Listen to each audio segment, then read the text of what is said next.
It began with a missing persons report in the quiet town of Franklin, Ohio. 22-year-old college senior Mia Lark had vanished without a trace. Last seen leaving a downtown cafe on a rainy Thursday afternoon. Surveillance showed her stepping into her silver Honda Civic. She never made it home. Police Sergeant Ethan Rhodes, local PD, we ran her phone records, bank statements, nothing after 3:14 p.m. It's like she just disappeared. Her phone pinged once, near an abandoned textile mill. No signal after. Cadaver dogs found nothing, no broken glass, no signs of struggle. Just silence. 2 weeks later, a jogger discovered Mia's car, parked near a dense patch of woods, keys still in the ignition, driver's door locked, passenger door slightly ajar, inside her purse, her wallet, but no phone, no Mia. The SD card in her dashboard camera was missing, her digital camera gone. But her laptop, recovered from her apartment, had been recently wiped clean. Digital forensics technician report.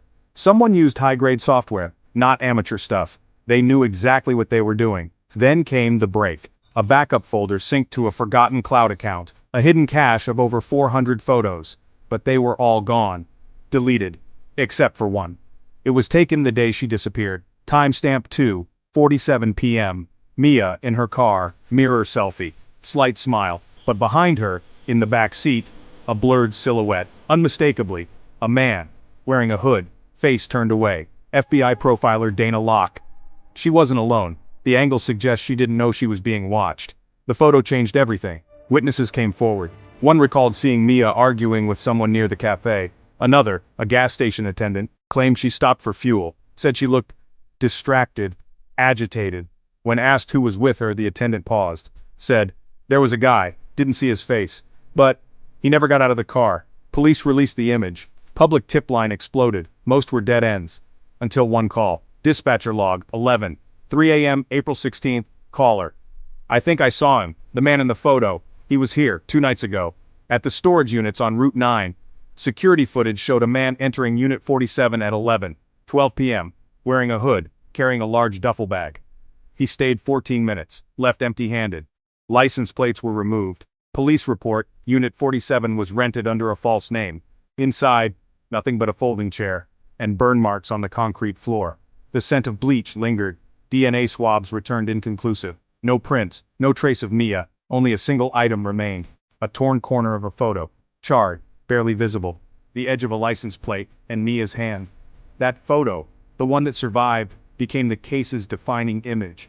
Her parents clung to it. Investigators obsessed over it. The public speculated. Was she abducted? Did she know her captor? Or did she catch something on camera that someone was willing to erase? To this day, Mia Lark has not been found.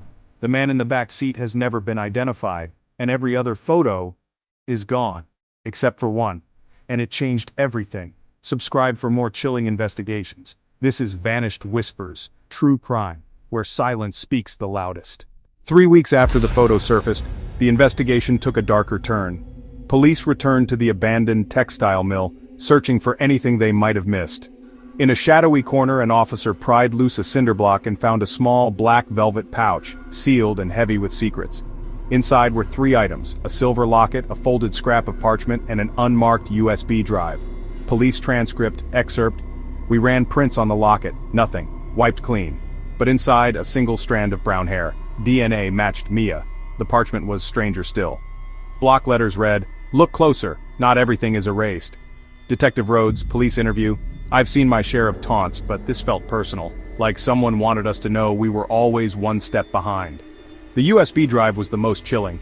Forensics spent hours bypassing encryption. When it finally opened, there was just one file, a distorted audio recording. Static, garbled voices, and then Mia's voice, barely audible. "If you find this, I'm not alone, he's..." The rest drowned in static. FBI profiler Dana Locke, field notes. "He wants us to hear her fear, to keep us guessing. This is about control, about sending a message." In the evidence room, tension grew. Officers whispered about the locket. Was it a gift or a trophy? The parchment under UV light revealed faint numbers, September 17th, 42. Investigators debated coordinates, a date, or something else. The crime lab found a faint, oily fingerprint on the USB drive. It matched no one in the database.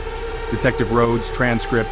"He's careful, but not perfect. If we can follow these breadcrumbs, maybe we find Mia, or at least the truth." Mia's parents, shown the new evidence, clung to hope, but dread lingered in their eyes. As darkness fell over Franklin, one thing was clear. The case was far from cold.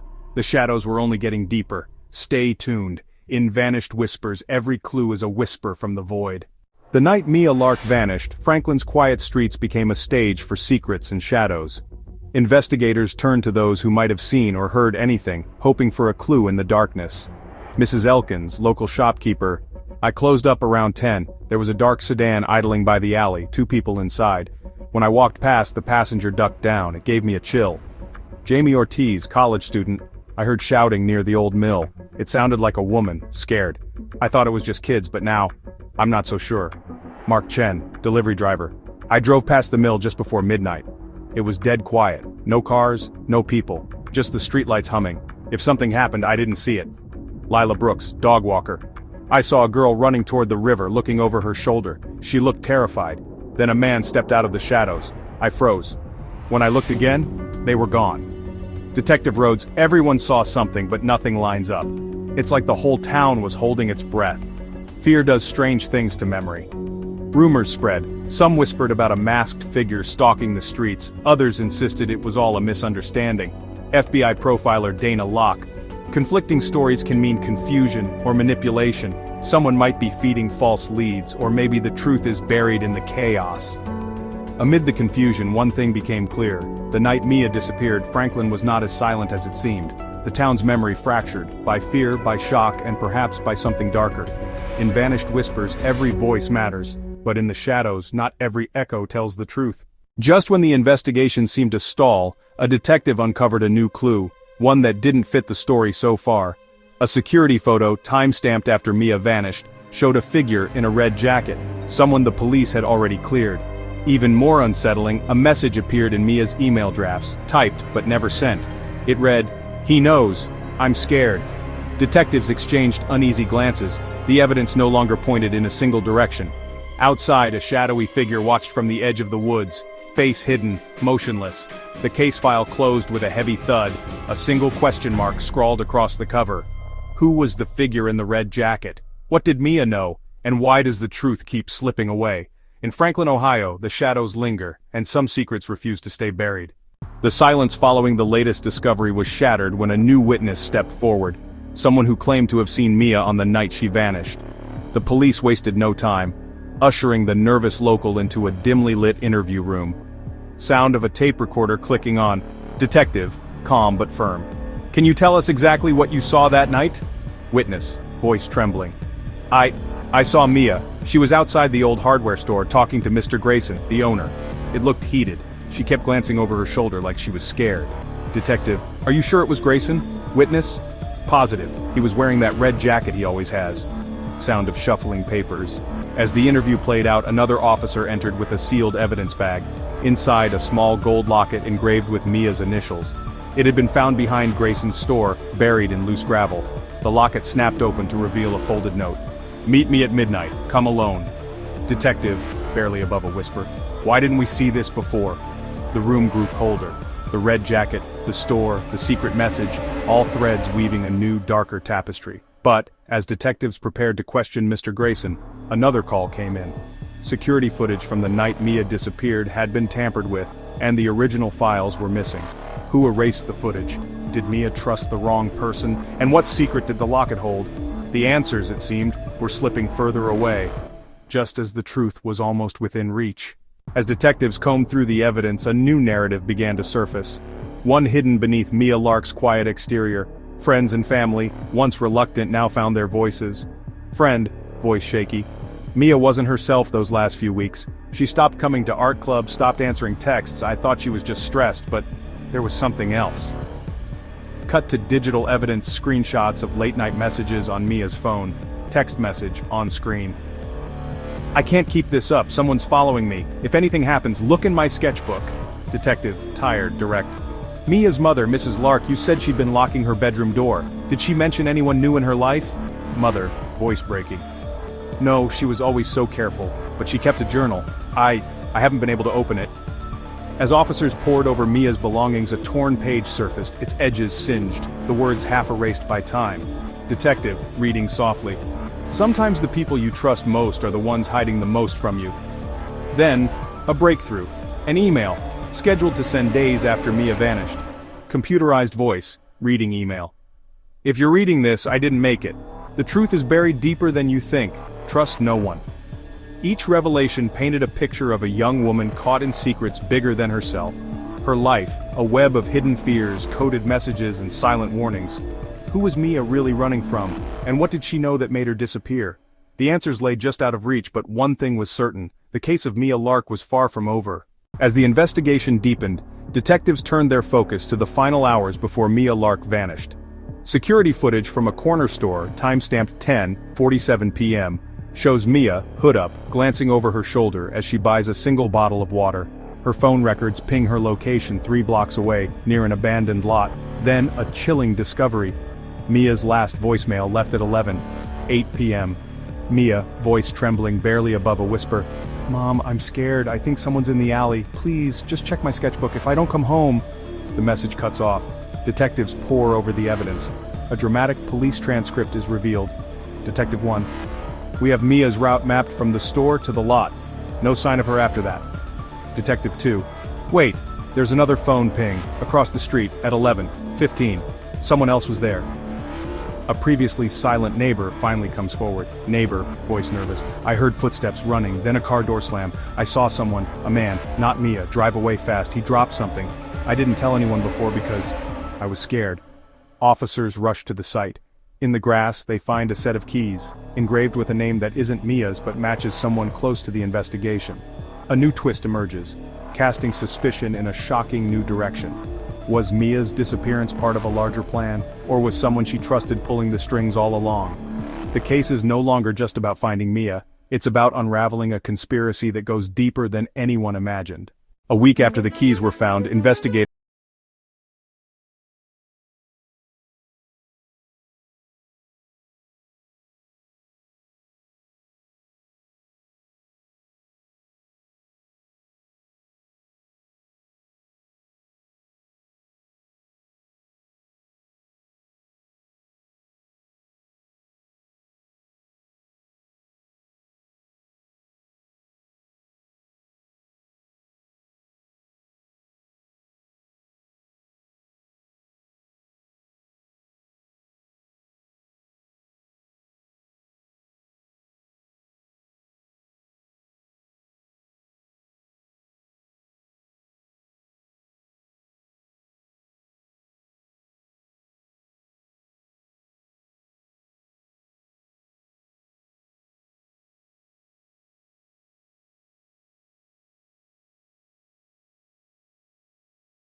The Mia Lark case is closed, but the mystery lingers, haunting everyone who searches for answers in the shadows. Just when the dust seemed to settle and the world tried to move on from the Mia Lark case, a new shockwave ripples through the police station. An unmarked envelope arrives, postmarked with no return address. Inside, a single handwritten letter, lines of cryptic code, and a photograph. The image is grainy, but unmistakable. Mia, standing in front of a boarded-up storefront, her eyes turned away from the camera. The timestamp? 3 days after she vanished. Detectives gather in the evidence room, the photo passed from hand to trembling hand. Detective 2's voice cracks. Is this real, or just another cruel hoax? Forensics begins analyzing the image, but the room is thick with doubt and desperate hope. Meanwhile, news of the letter reaches Mia's family. Her mother clings to the photo, tears running down her face. An agonizing mixture of hope and dread. Mia's brother stares at the coded message, lips pressed tight, refusing to believe his sister's story could be unfinished.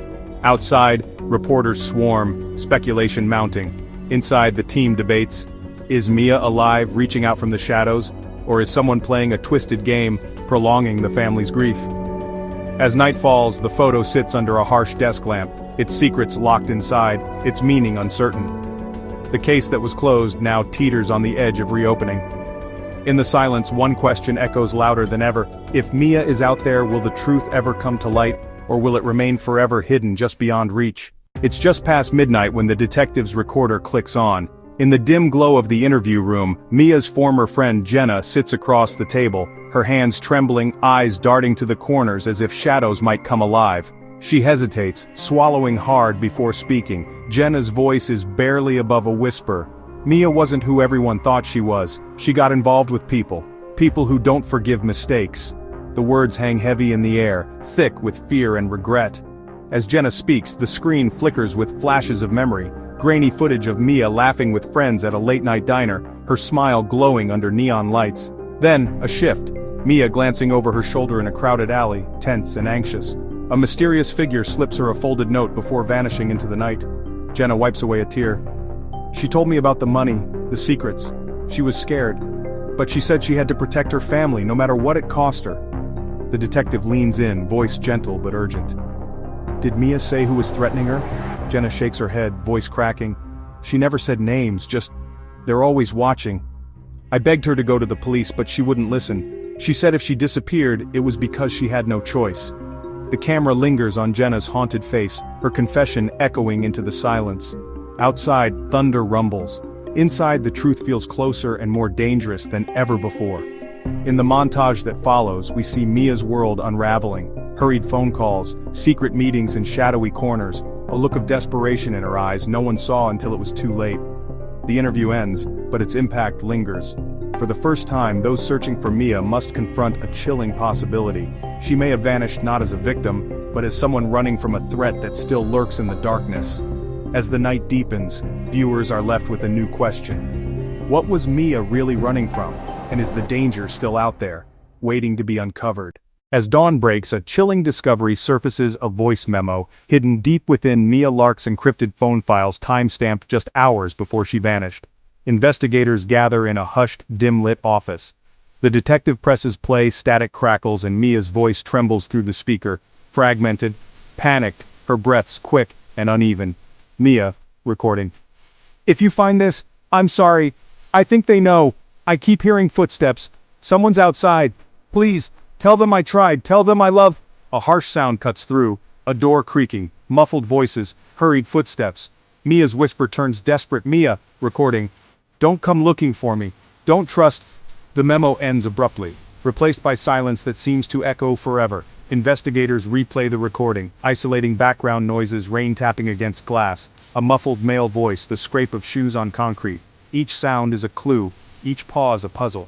As they analyze the audio, the weight of Mia's fear becomes painfully clear. In a quiet living room, Mia's parents listen to their daughter's final words. Her mother covers her mouth, tears streaming down her face. Her father clutches her hand, eyes red-rimmed, struggling to hold back emotion. For the first time they hear Mia's terror and her love etched into every syllable. The camera lingers on their grief, then cuts back to the investigators, determined and shaken. The voice memo is more than evidence, it's Mia's last plea, a haunting message that propels the search forward.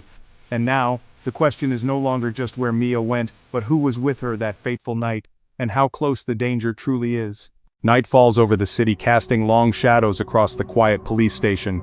In the evidence room, investigators gather once more, exhaustion etched into their faces.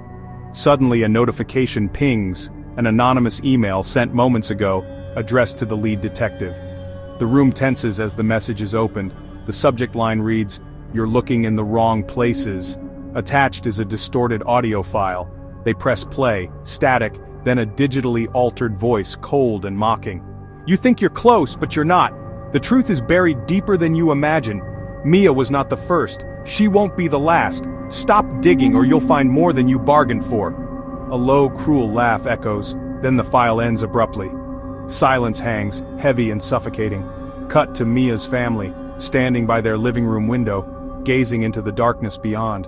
Her mother wipes away silent tears, her father's jaw clenched in quiet resolve. The pain in their eyes is matched only by the flicker of hope and the unanswered questions that haunt them. Back at the station, detectives exchange grim looks. The case is far from over. The danger is closer than ever. And somewhere, out there in the night, the truth waits, just out of reach. As the camera lingers on the investigators and Mia's family, the final words echo. Some mysteries refuse to fade, and some shadows never lift.